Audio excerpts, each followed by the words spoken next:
stitch sampler cardigan together. I made this cardigan over the summer.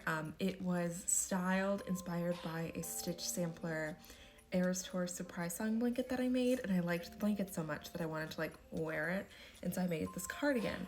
And I get a lot of people asking me about it and asking me do I have a pattern? I want to make one too. So I thought we could do a crochet along. So starting in about a week and a half, I am going to be releasing chunks of the pattern every week and a half to 2 weeks to give you guys some time to actually work on it.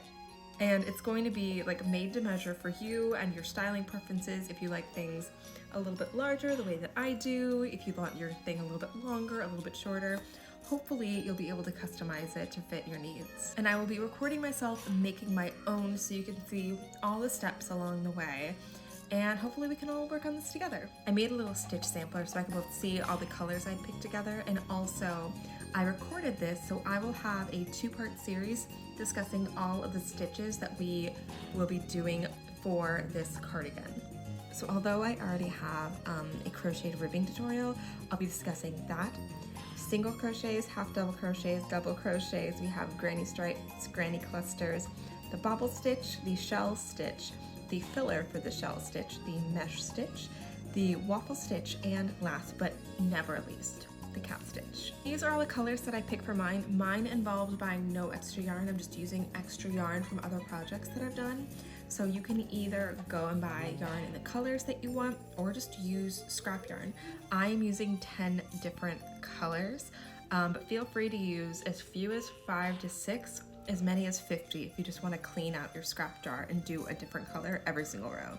And to make sure that you have this fun random color, random stitch look, I have created 2 randomizer wheels that are already available in the link tree in my profile. The style of the sweater we will be doing is a raglan style, so this is more of a yoke style where everything kind of gets brought up together.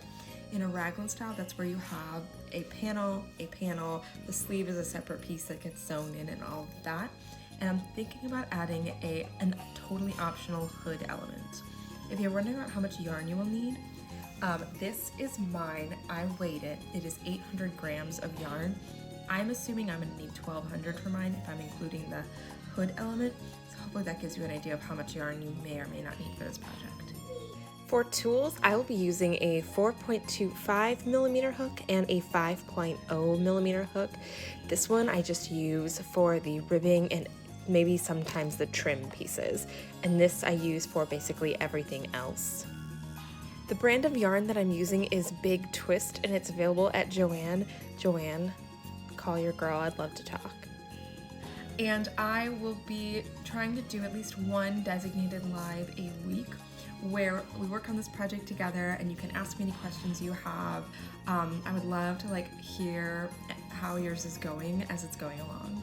And if you want to share your progress on it, use the hashtag #ShayYarnCrochetAlong. I'll have it below. This way we can see everyone's creations together. So let me know any questions that you have below. Let me know if you're going to be joining us in this. I will be releasing the 2 stitch tutorials, the 2 little stitch go overs in the next couple of days. And once I have a better idea of any questions people have, and how many people are going to be opting in, I'll be able to release the day that we're actually starting, probably in the next week and a half or so. I cannot wait to work on this together, everyone. It's going to be so much fun, and I can't wait to see what everyone creates.